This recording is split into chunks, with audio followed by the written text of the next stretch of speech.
Vessel fern, cultivated in the northern mineral gardens specifically for formal banquet use. And no, choosing seats based on aesthetic appreciation isn't punishable by death or formal challenge. She ate her own portion with careful, precise movements. I'm genuinely curious why you're not experiencing fear. Most beings who learn my complete combat record experience at least some measurable anxiety when in my direct physical presence. I suppose because your reputation is explicitly based on formal honor combat and military operations during wartime, not random violence against junior diplomatic personnel who sit in the wrong chairs by accident. You seem perfectly capable of having a completely normal conversation without killing anyone. He paused thoughtfully. Am I wrong about that assessment? No, you're entirely correct. I'm completely capable of normal social interaction without violence. People simply assume I'm not because my combat capabilities overshadow all other aspects of my identity in their perception and expectations. She set down her utensil with careful control. You're the first person in years to speak to me as though I'm a complex individual rather than just a walking weapon that happens to wear formal attire. That seems like a significant oversight on everyone else's part. Combat skills are only one aspect of identity and personality. Ethan finished his first course. Though I suppose established reputation is extremely difficult to overcome once it's firmly established. People see what they expect to see rather than what's actually present. Precisely. Princess Kessadrin was quiet for a moment as servers efficiently cleared the first course and presented the second, some kind of protein prepared with aromatic herbs that smelled genuinely delicious. May I ask what specifically made you become a cultural liaison? You mentioned interest in aesthetics and environmental interactions, but that could lead to many different career paths. I wanted to understand how different species create beauty and meaning in their environments, how they express fundamental values through art and architecture and social customs. Diplomatic work seemed like a practical way to access that kind of cultural knowledge while also contributing meaningfully to interspecies relations. He tried the protein, found it absolutely delicious, and made a mental note to ask for the recipe later if that wouldn't be inappropriate. What made you pursue military service? I assume someone of your royal rank would have had numerous other career options available. I'm exceptionally good at combat, and I find strategic challenges intellectually satisfying. Also, military service provides clear hierarchies and direct communication that I find substantially preferable to the elaborate political performance required in civilian court contexts. She ate slowly, apparently considering her words carefully. People assume I chose military service because I'm naturally violent or enjoy killing. The reality is that I value the clarity of defined objectives and honest assessment of capabilities. That makes complete sense. Clear structures and direct communication would naturally appeal to someone who dislikes the indirect approaches that are common in diplomatic contexts. They continued eating and talking, their conversation ranging across diverse topics from architectural preferences to the challenges of maintaining gardens in different gravitational conditions, to the relative merits of various combat training philosophies. Ethan found himself genuinely enjoying the interaction. Princess Kessadrin was demonstrably intelligent, refreshingly direct, and had genuinely interesting perspectives on topics he cared about. The fact that she could apparently kill him with minimal effort seemed increasingly irrelevant to the actual quality of their conversation. The other guests continued watching their table throughout the extended meal, their attention divided between the formal ceremonial presentations happening on the main platform and the absolutely unprecedented sight of someone voluntarily sharing Princess Kessadrin's designated space and appearing to have a comfortable conversation rather than a tense confrontation. As the meal progressed through multiple elaborate courses, Princess Kessedrin asked increasingly specific questions about human cultural practices and aesthetic preferences. Ethan answered as honestly as he could, occasionally admitting ignorance about topics outside his specific area of expertise, but offering to connect her with colleagues who might have better information. "You're remarkably forthcoming about the limitations of your knowledge," she observed during the fifth course. "Most diplomats I've encountered prefer to project comprehensive expertise regardless of their actual understanding. Pretending to know things I don't seems fundamentally counterproductive. If I claim expertise I don't actually have, you'll eventually discover the deception and trust will be damaged. Better to be honest about knowledge gaps from the beginning."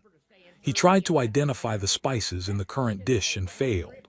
"Though I acknowledge that approach sometimes makes me seem less competent than colleagues who are better at confident projection. It makes you seem more trustworthy, which I personally value more highly than projected competence." She paused as servers cleared the course. "Ethan, right, I'm going to propose something unusual. More unusual than accidentally sitting in the deadliest being's designated seat and having a pleasant dinner conversation." "Potentially, yes." Princess Kessedrin leaned forward slightly. "I'm initiating a new diplomatic project focused on environmental conservation and aesthetic preservation across multiple star systems.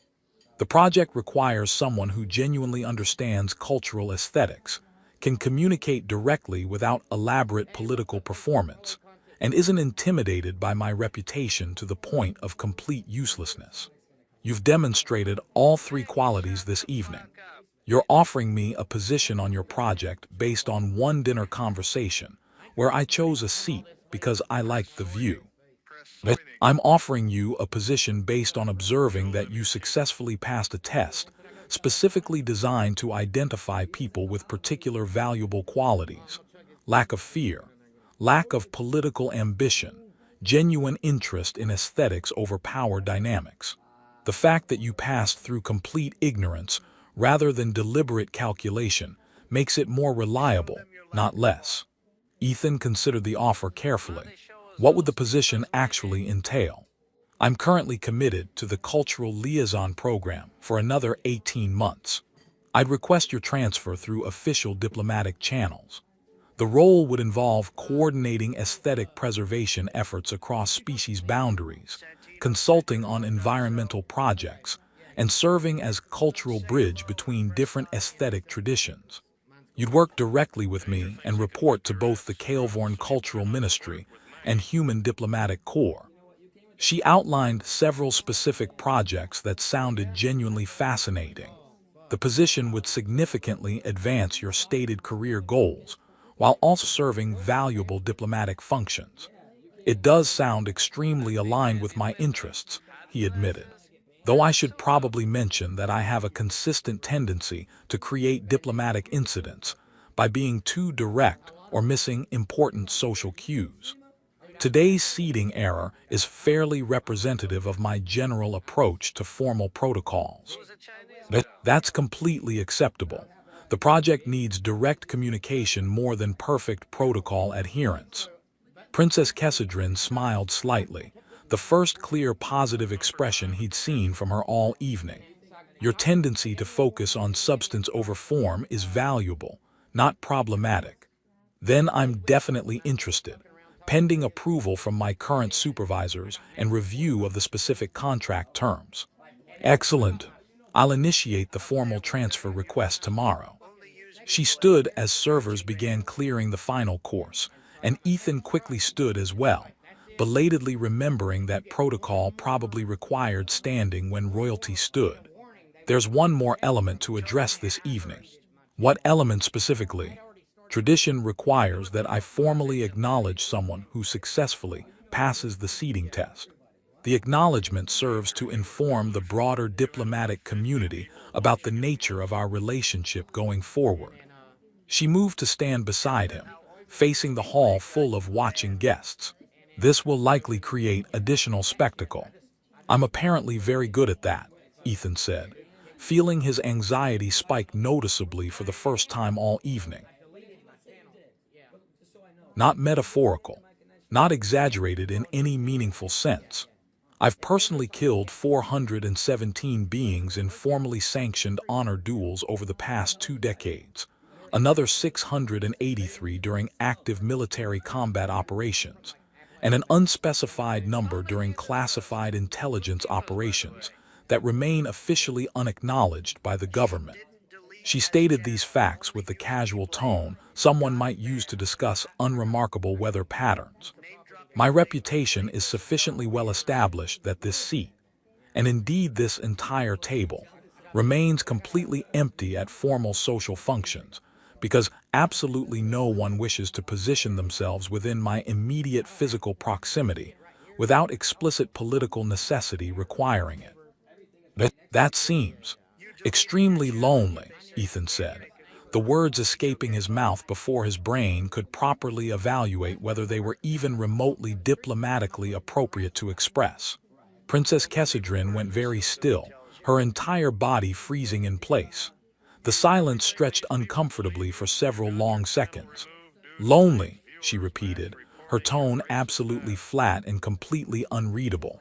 That's your immediate response to learning you're currently sitting in the most politically and personally dangerous seat at a formal banquet, attended by 700 high-ranking diplomats and military officials from across multiple star systems. That my well-documented reputation for extremely lethal violence makes my social existence lonely. I mean, yes, if literally everyone avoids you at social functions because they're genuinely afraid you might kill them, that would presumably make normal casual social interaction extremely difficult if not completely impossible. He was thoroughly committed to honesty at this point since he'd already catastrophically failed at following proper diplomatic protocols. Though I suppose you might actually prefer the social isolation. Some individuals do genuinely value extensive personal space and limited social obligations. Most people who learn my actual identity immediately begin calculating either how to extract themselves from my proximity as quickly as possible without giving obvious offense, or alternatively how to strategically leverage the unexpected interaction for maximum political advantage. You're expressing what appears to be genuine concern about my social isolation and emotional well-being. She tilted her head slightly in a gesture that might have indicated curiosity. Are you genuinely this remarkably naive about political dynamics? Or is this possibly an extremely sophisticated strategic performance? I'm genuinely this thoroughly confused about what I did wrong and how to appropriately fix the situation without making everything substantially worse, Ethan admitted with complete honesty. I sat in a seat that happens to have a genuinely beautiful view because I personally enjoy looking at well-designed gardens. I apparently chose a seat that's systematically avoided because you have a well-established reputation for being extremely dangerous in combat. I honestly don't know what the appropriate diplomatic response is to this situation. Princess Kessedrin was silent for a long moment, her crimson eyes continuing to study his face with that analytical intensity that made him feel like a biological specimen being examined under laboratory conditions. The rest of the enormous banquet hall remained locked in tense, expectant silence. Hundreds of guests watching their interaction with barely concealed anxiety about potential violent outcomes. In traditional Kaelvorn culture, she said finally with careful precision, this seat is understood to function as a test of fundamental character. Only someone without fear of my established reputation, without political ambition seeking to exploit proximity to royal authority, or without knowledge of who I actually am would sit here naturally, and without extensive political calculation. So I passed your cultural test by being completely ignorant and focused primarily on aesthetic considerations, instead of political dynamics. Essentially, yes. Something that might have been genuine amusement flickered briefly in her expression. Though I should clarify that failing the test doesn't typically result in immediate violence or formal consequences. I don't actually kill people for sitting in chairs without explicit permission. My reputation is based on formal honor combat and military service during wartime, not randomly murdering diplomats at peaceful social functions. That's genuinely reassuring, though the way literally everyone is staring suggests they sincerely believe violence is a real immediate possibility. They're staring because absolutely no one has voluntarily shared this table with me at any formal function in approximately 8 standard years. Your presence here is genuinely unprecedented in recent social history. She gestured at the frozen hall around them.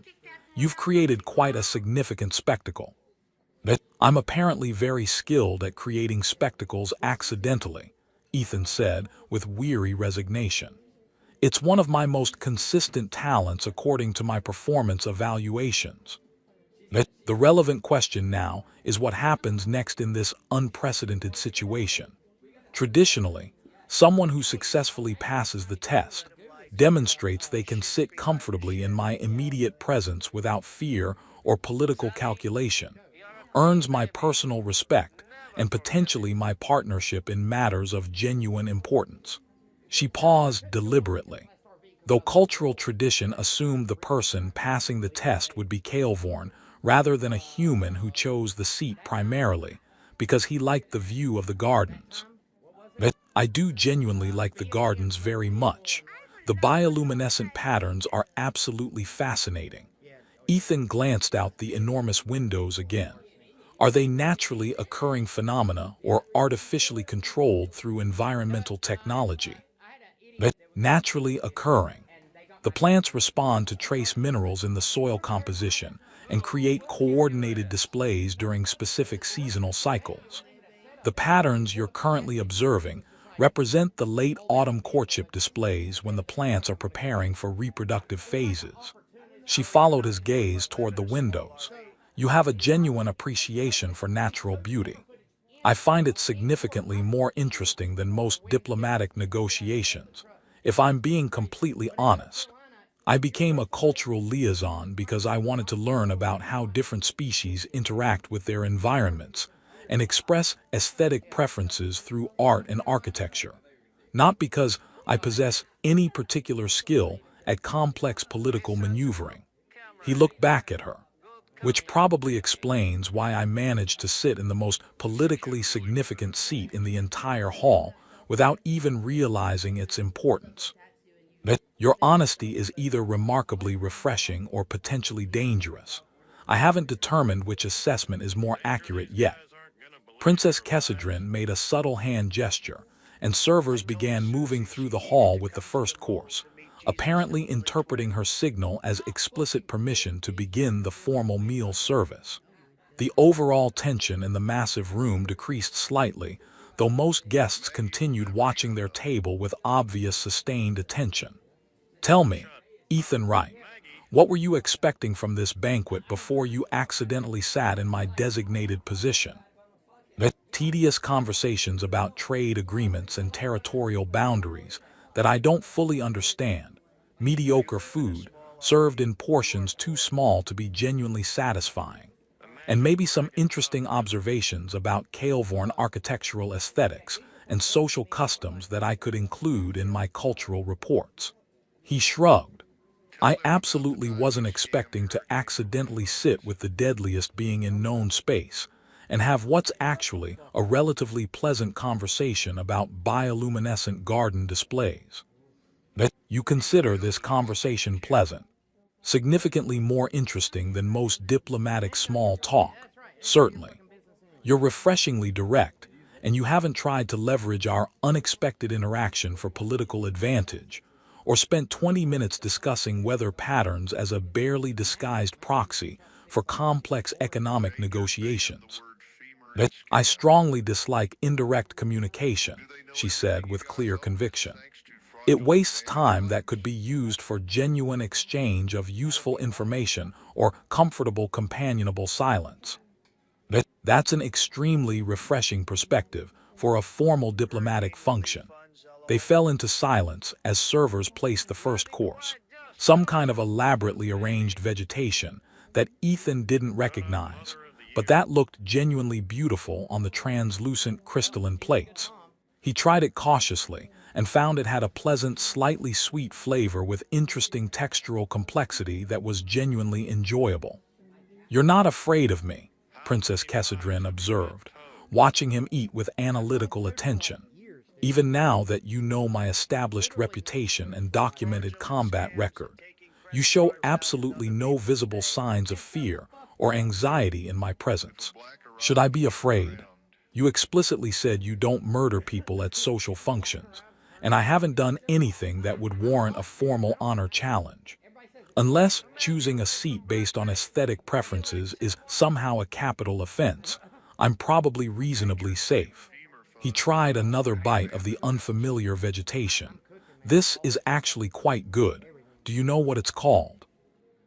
Ethan Wright had attended exactly 3 formal diplomatic banquets during his brief career as junior cultural liaison for the Human Diplomatic Corps, and he'd found all of them to be tedious exercises in navigating silverware arrangements that made absolutely no intuitive sense, while engaging in conversations that required constant mental translation between what people actually said and what they genuinely meant.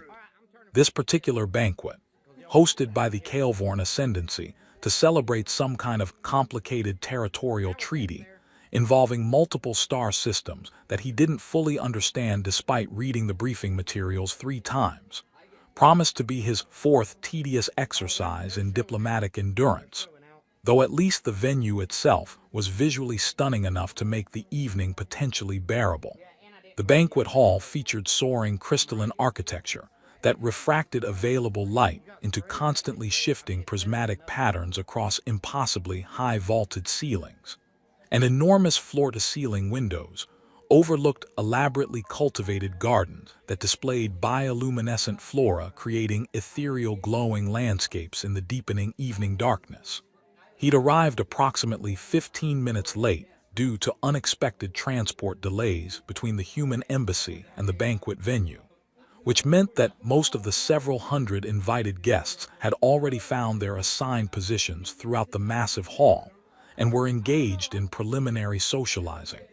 Ethan scanned the enormous space looking for the section designated for human diplomatic personnel, spotted what he thought was probably the right general area based on the presence of a few familiar faces, and began navigating carefully between elaborately decorated tables toward an empty seat that offered what appeared to be an excellent view of both the spectacular gardens and the main ceremonial platform, where formal proceedings would presumably occur. The seat was positioned at a smaller table that was slightly elevated from the main floor level, which he assumed indicated some kind of secondary diplomatic tier, important enough for advantageous positioning, but not so critically important as to create uncomfortable pressure to make brilliant conversation with high-ranking officials. He settled into the surprisingly comfortable chair with a small sigh of relief, immediately admiring the genuinely spectacular view and feeling grateful that he'd managed to find such a pleasant spot despite his late arrival. The gardens really were remarkably beautiful. The bioluminescent plants created intricate shifting patterns that seemed almost deliberately choreographed, flowing through color gradients that suggested either extremely sophisticated environmental controls or some kind of fascinating natural phenomenon that he didn't yet understand but would definitely research later. He was studying the patterns with genuine fascination when he became gradually aware that the ambient conversation throughout the enormous hall had fallen into profound and distinctly uncomfortable silence. Ethan looked up from his contemplation of the gardens to find what appeared to be several hundred beings of various species staring directly at him, with expressions ranging from profound shock to barely concealed horror to what might have been suppressed panic.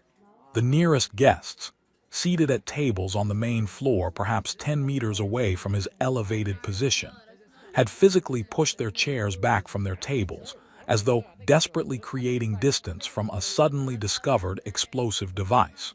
Palace guards stationed at regular intervals around the hall's perimeter had moved their hands to visible weapons with the kind of fluid practiced readiness that suggested extensive combat training and serious consideration of immediate violence as a viable option. "Did I sit in the wrong seat?" he asked the nearest guest uncertainly, a Kaelvorn diplomat whose extraordinarily elaborate formal attire suggested very high rank within the complex governmental hierarchy. The diplomat stared at him with eyes gone wide with what looked like genuine fear, and refused to respond verbally, apparently struck completely speechless by the situation. A woman's voice spoke from behind him, with the kind of absolute calm that somehow felt infinitely more threatening than overt anger would have been. "That depends entirely on your precise definition of wrong." Ethan turned carefully in his seat, probably should stand out of respect. Some distant part of his diplomatic training suggested urgently, but his body seemed to have frozen in place, to find a Kaelvorn woman standing approximately 3 meters behind his position. She was exceptionally tall even by her species' already impressive standards, easily 2¼ meters in height, with the characteristic metallic silver skin markings that indicated extremely high noble lineage extending back multiple generations. She wore formal attire that managed to be simultaneously elegant and somehow subtly suggestive of efficient violence, flowing robes that incorporated what looked like ceremonial armor elements worked into the decorative design. Her eyes were the deep crimson color that Kaelvorn genetics produced in approximately 1% of the population, according to his cultural briefings, and her expression was completely unreadable behind perfect diplomatic composure. "I apologize sincerely," Ethan said, his diplomatic training finally managing to override his profound confusion about what was happening. "I clearly misunderstood the seating arrangements or missed important protocol information. I'll relocate immediately to an appropriate position." He started to stand from the chair, remain seated. It absolutely wasn't a suggestion or polite request. The woman moved closer with movements that suggested perfect physical control and extensive combat training, settling gracefully into the seat directly across from him at the small table. "I'm genuinely curious about your reasoning for this choice." "My reasoning for what specifically?" Ethan asked, feeling increasingly lost. "For choosing this particular seat among the literally hundreds of available positions throughout the hall." She gestured at the vast space surrounding them with one elegant hand. "What specifically prompted you to select this exact position rather than any of the numerous alternatives?"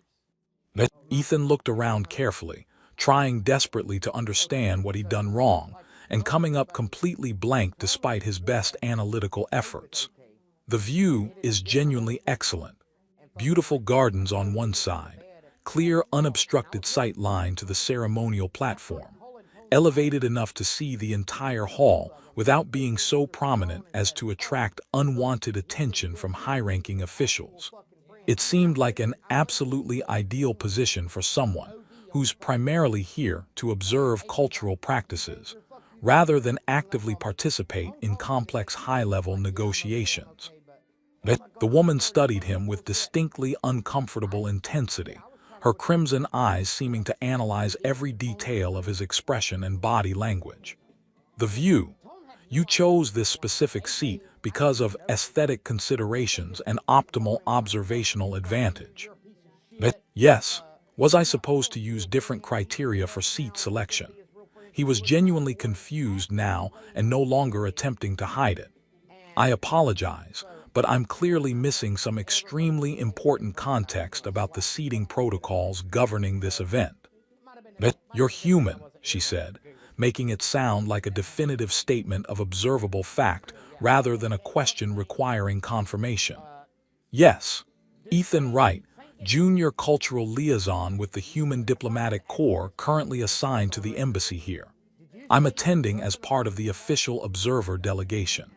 He offered his hand in the standard human greeting gesture, then abruptly remembered that Kaelvorn didn't share that particular social custom and awkwardly withdrew it. I apologize again for the seating error. If you could please direct me to the appropriate section for human personnel. Do you know who I am? I don't, I'm very sorry. I've only been studying Kaelvorn cultural protocol and social structures for approximately 6 weeks, and I'm still learning to accurately identify rank markers and family affiliations from formal attire details. It seemed significantly safer to admit complete ignorance than to attempt guessing and be catastrophically wrong. Something flickered across her carefully controlled expression too quickly for him to properly identify the emotion. I am Princess Kessedrin of the Second Ascendant House. You're currently sitting in my designated seat at this banquet.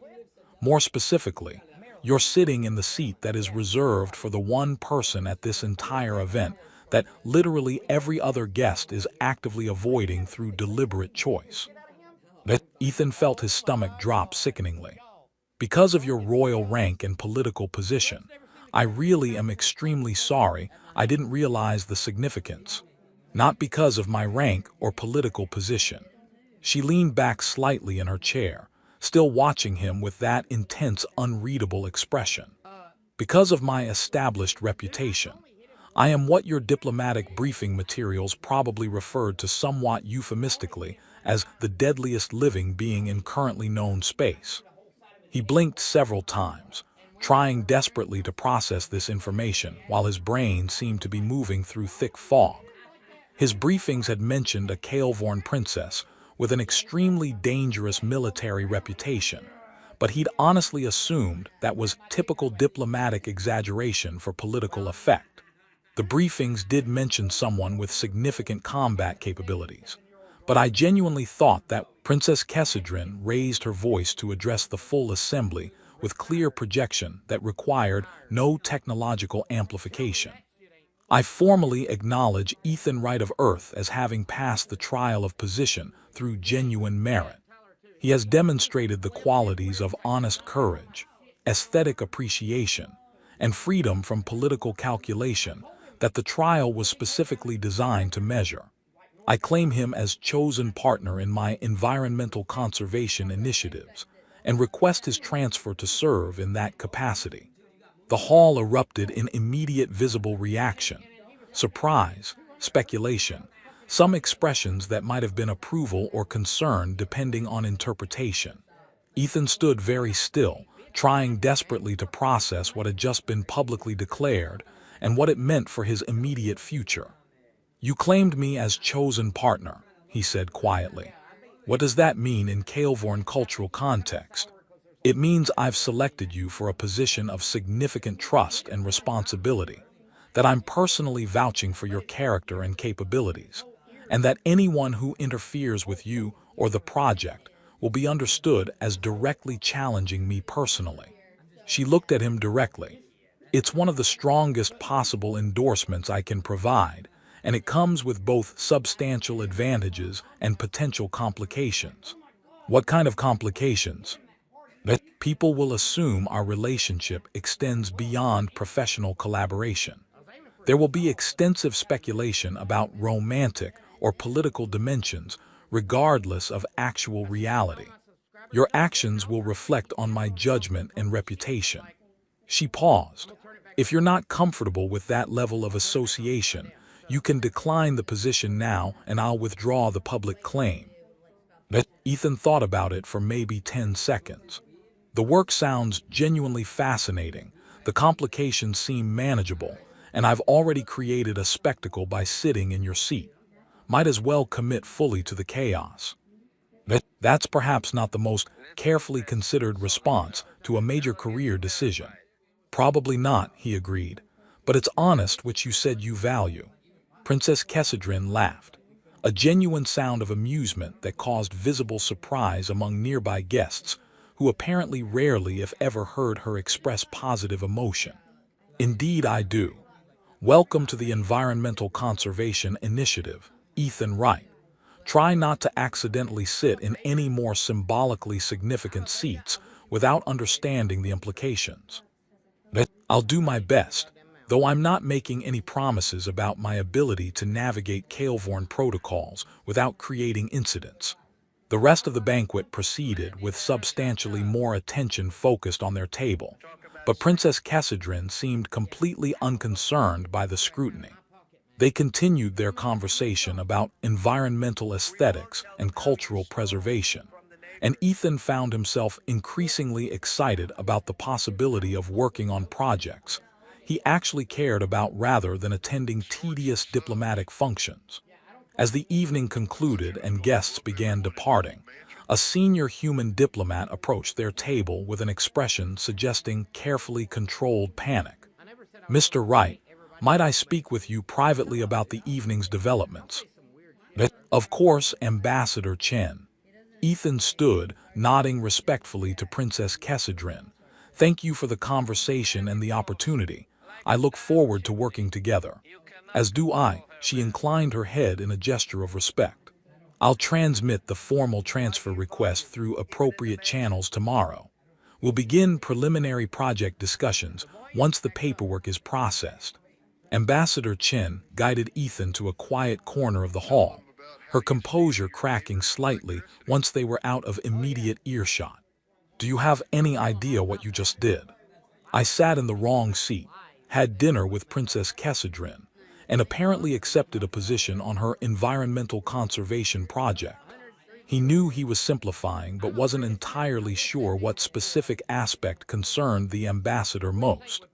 "You passed the trial of position, which hasn't happened with a non-Kael'vorn in recorded history.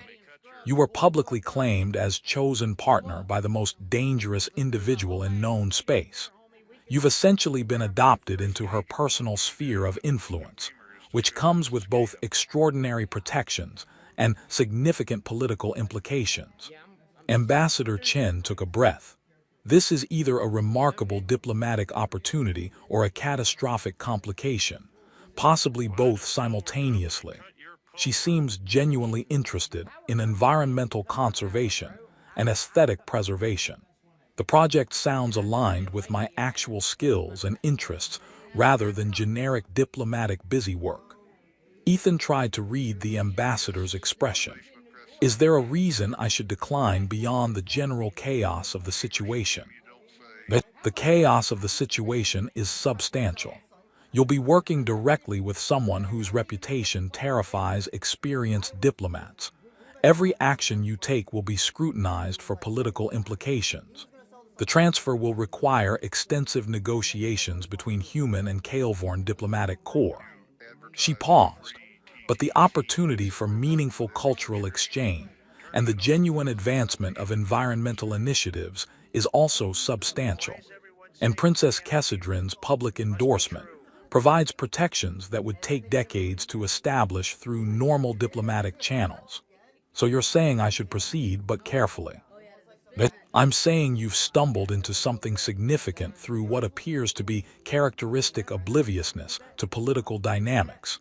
And now, we need to figure out how to support the development productively." Ambassador Chen's expression softened slightly. "How did you end up sitting in that specific seat?" "I liked the view of the gardens, and it seemed like a good observation position." He shrugged. "I genuinely had no idea about the significance." "That's probably why it worked. The trial is designed to identify people who can operate in Princess Kessedrin's proximity without fear or political calculation. Someone who knew the significance would fail simply through that knowledge creating anxiety or strategic thinking." She made notes on a portable device. "I'll begin coordination with Kael'vorn diplomatic channels tomorrow. Prepare yourself for extensive briefings about protocol and political implications." Over the following weeks, the story of the human who'd sat in the Deadliest princess's seat spread through diplomatic circles across multiple systems. 3 months later, Ethan's transfer was approved, and he began working on conservation projects that genuinely fascinated him. He continued creating occasional diplomatic incidents through excessive directness, but Princess Kessedrin found his approach refreshing. "You really did choose that seat purely because you liked the view of the gardens," she observed during one of their project meetings 6 months later. I genuinely did. The bioluminescent patterns were beautiful, and I wanted to watch them. Ethan reviewed their conservation proposal. Did you doubt that motivation? Initially, yes. But watching you work, I've learned that you genuinely operate from aesthetic appreciation and direct honesty rather than political calculation. She smiled. It's remarkably effective precisely because it's authentic. The galaxy learned that humanity's most distinctive trait wasn't aggression. It was the capacity to engage with power structures through innocent directness that bypassed fear and calculation. Princess Kessedrin had recognized that quality and chosen partnership with someone who brought authentic engagement rather than fearful deference. Sometimes the most important breakthroughs came not from careful strategy, but from genuine innocence that revealed character more clearly than any performance could achieve. Ethan had sat in the wrong seat and somehow found exactly the right partnership.